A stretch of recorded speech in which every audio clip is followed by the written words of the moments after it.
माधवपुर गांव में दुपेश नाम का एक किसान रहता था। दुपेश अपने भाग्य से बहुत कमजोर था, क्योंकि दुपेश मेहनती तो था पर भाग्य उसका साथ नहीं देता था। दुपेश इतना मेहनती था कि अकेले ही अपने पूरे 10 बीघे की खेती कर लिया करता था, पर पैसे ना होने के कारण उसके पास फसल को कीड़ों से बचाने के लिए दवाई लाने का इंतजाम नहीं हो पाता था, जिसकी वजह से दुपेश की फसल खराब हो जाया करती थी। जिसके कारण अब दुपेश अपने गांव में जमींदार धर्म बाबू के यहाँ काम कर रहा था।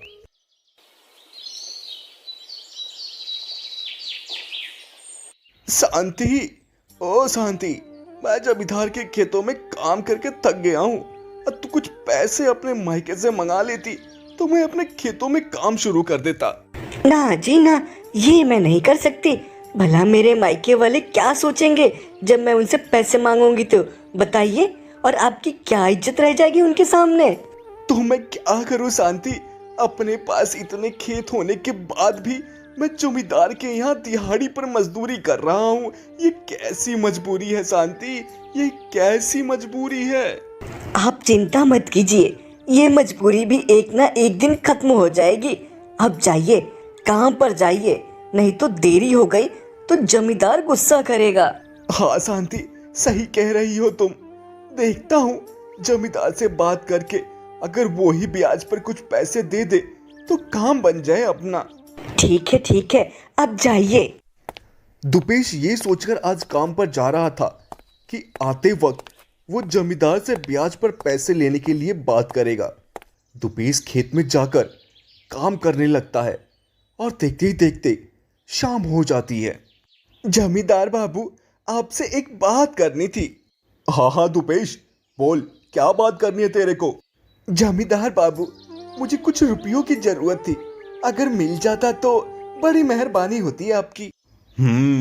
तो ये पैसे लेकर अपने खेतों में काम करने का विचार बना रहा है। अगर ऐसा हो गया तो मेरे यहाँ सबसे ज्यादा काम करने वाला आदमी, और वो भी सबसे कम दिहाड़ी में कम पड़ जाएगा।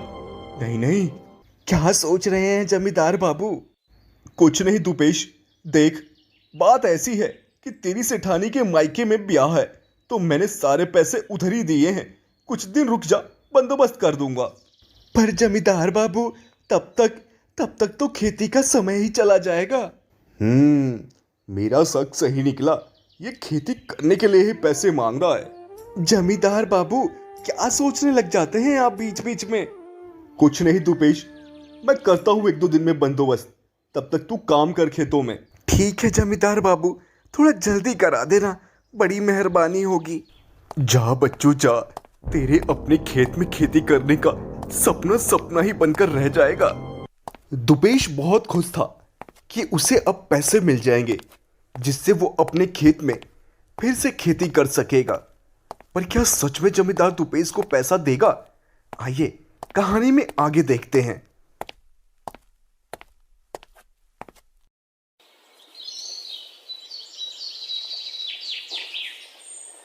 2 दिन बीतने के बाद तीसरे दिन दुपेश जमींदार से बोलता है।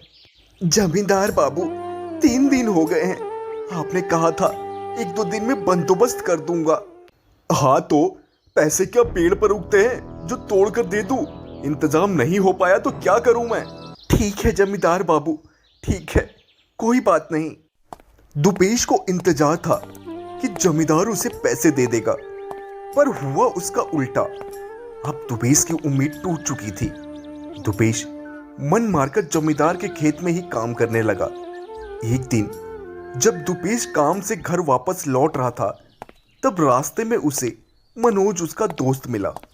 अरे दुपेश, मेरे को देखे बिना ही जा रहा है। अरे कहाँ बिजी है आजकल, तू दिखाई नहीं देता। शहर से आए हुए मुझे 1 सप्ताह हो गए, पर तू कहीं दिखाई नहीं दे रहा है। मनोज मेरे यार, मुझे पता नहीं था कि तू आया है, नहीं तो मैं खुद तेरे से मिलने आता। और बता, कैसी चल रही है तेरी नौकरी शहर में?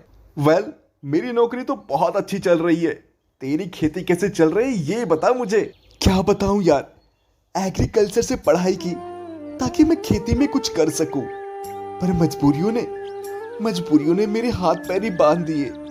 पिताजी की बीमारी में सब पैसे लग गए, फिर भी वो चल बसे। अब पैसों की इतनी तंगी है कि पैसे ना होने के कारण मुझे जमींदार के यहाँ काम करना पड़ रहा है और अपने 10 बीघे की खेती को बंजर बनाकर छोड़ा हूं। अच्छा, तो तू कल से जमींदार के यहाँ काम पर नहीं जाएगा, समझा? ये कैसा मजाक कर रहा है मेरे यार? काम पर नहीं जाऊंगा तो खाऊंगा क्या और तेरी भाभी को क्या खिलाऊंगा? अरे यार, तू मेरा सबसे अच्छा दोस्त है और अगर दोस्त दोस्त के काम ना आए तो लालत है ऐसी दोस्ती पर। पैसे मैं दूंगा तुझे, जितना चाहिए उतना। तू कल से अपने खेत में खेती करेगा, समझा? क्या बात कर रहा है मेरे यार? क्या सच में ऐसा मुमकिन है? बिल्कुल मुमकिन है मेरे भाई। देखना, तेरी खेती पूरे गांव में एक नंबर की होगी। बिल्कुल यार, बस काम शुरू हो जाए फिर तो दिन रात एक कर दूंगा मैं। चल, मैं ये खुशखबरी तेरी भाभी को देता हूँ, वो भी बहुत खुश होगी। हाँ हाँ, जा और कल टाइम पर आ जाना, पैसे लेकर बाजार से सामान ले आएंगे। ठीक है मनोज, अब मैं चलता हूँ। ये तो बहुत अच्छा हुआ जो मनोज मिल गया मुझे। हमारी मजबूरियों के दिन अब कट जाएंगे। ये बात जब शांति सुनेगी तो वो भी बहुत खुश हो जाएगी। आ गए आप? बात हुई जमींदार से आपकी पैसों के लिए? हाँ शांति, पर उसने बहाना बना दिया। पर चिंता की कोई बात नहीं है, मनोज शहर से आ गया है। उसने पैसे देने के लिए कहा है। कल ही बाजार से खाद बीज ले आऊंगा और खेती शुरू कर दूंगा। अब हमारी मजबूरियों के दिन कट जाएंगे शांति, और अच्छे दिन आएंगे। ये तो बहुत अच्छी बात है। भगवान के घर में देर है पर अंधेर नहीं। किसी ने सच ही कहा है। अगले दिन दुपेश बाजार से खाद और बीज लेकर खेतों में आ गया और खूब लगन से खेतों में काम करने लगा और मात्र 7 दिन में ही 10 बीघे की पूरी खेती कर ली। यार, तेरा ये कर्ज मैं कभी नहीं उतार पाऊंगा। तूने जो आज मेरे लिए किया है वो कोई भी नहीं कर सकता था। इसमें कर्ज की क्या बात है यार? आज मैं तेरे काम आया, कल तू मेरे काम आ सकता है। यही तो दोस्ती है। चल, अब मैं शहर के लिए निकलता हूं, तू ध्यान रखना अपना। ठीक है मनोज, आराम से जाना और जल्दी आना। दुपेश की मेहनत रंग लाई।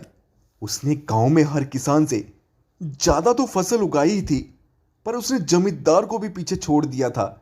दुपेश की सच्ची लगन और मेहनत से दुपेश ने अपना सपना साकार किया। मेहनत मजबूरी को दूर कर सकती है। यही आज की हमारी कहानी की सीख है दोस्तों।